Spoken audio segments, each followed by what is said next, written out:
I'm Haley Taylor, and you're listening to The Rough Draft Diaries.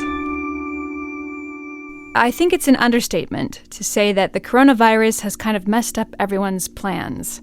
For The Rough Draft Diaries, it's got in the way of a few things, one of them being our 200th episode. If you can remember back to the fall of 2017, The Rough Draft Diaries celebrated its 100th episode with a party at Moe's Sub Shop and a special celebratory episode. I initially had plans to recreate the same kind of celebration for our 200th episode, but we hit that milestone in early spring when gathering in a large group was not an option. So even though we are far beyond the 200th mark, we're about 19 episodes off, I thought, in this series meant to revisit previous episodes, why not revisit our 100th celebratory episode? In that episode, which again aired in 2017, we celebrated all the individuals who had been on the show before and their success stories, but we also talked about the people on the other side of the coin, people still struggling to make their dream a reality, people who I described as being stuck before the gap between where you are now and where you want to be. Probably a sentiment we can all relate to during a time of quarantine. And to capture this feeling, I talked to one person in particular, if you can remember. Cool. All right. Just anytime. Yep, whenever you're ready. My name is Alex Getz, and I'm a filmmaker in Toledo, Ohio, with goals of becoming a full-time wildlife filmmaker. I met Alex at a TEDx event in Toledo where he shared his story about becoming an award-winning documentary filmmaker, and I thought it was the perfect fit for this episode about minding the gap, and luckily Alex agreed. In 2015, somebody has sent us a link to a wildlife film competition that Nat Geo Wild, which is like the sister of National Geographic, it's the wildlife division, I guess. And so when somebody's like, National Geographic's looking for the next wildlife filmmaker, and they send you the link, you're like, I don't know if I'm that guy. So we submitted this film, and we didn't expect to get into it. And then we got an email that we were finalists, and it was kind of mind-blowing because we didn't expect it at all.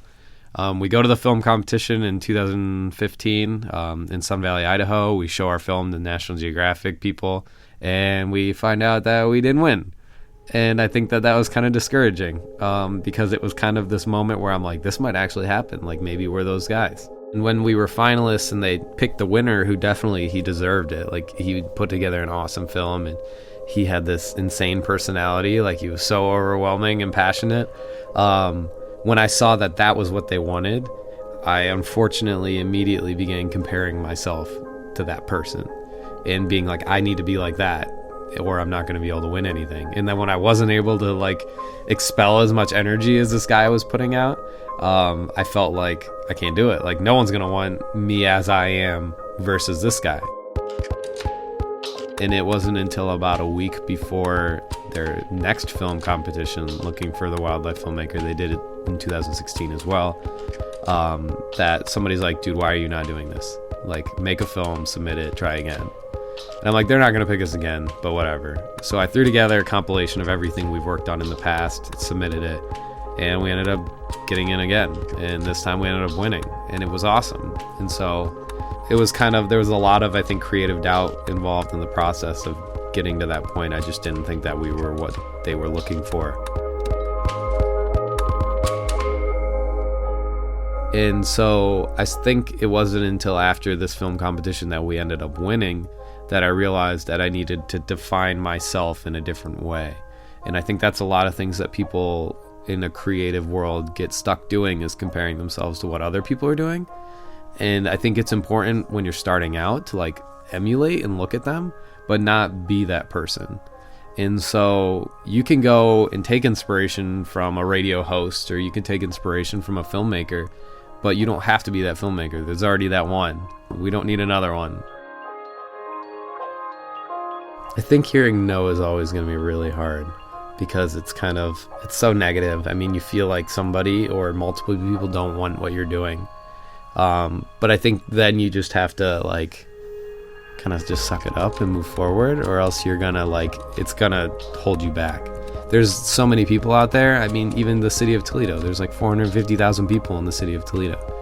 Like, you may hear no from a bunch of people. There's somebody else out there who may be looking for whatever you're creating. But, you know, that's gonna happen. And you hear it from a lot of people who, I guess, have made it. They're feel like you're going to hear like 100 no's, and then the one yes is really all you're looking for.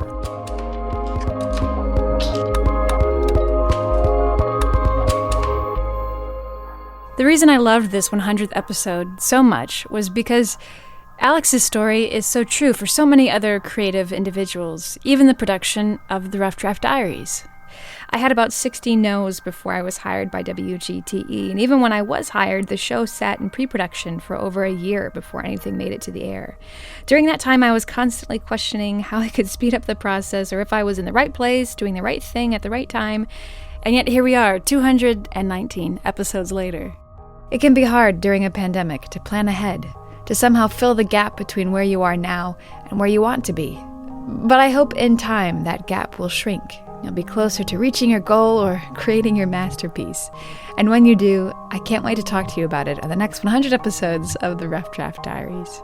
For now, I'm Haley Taylor, and thanks for listening.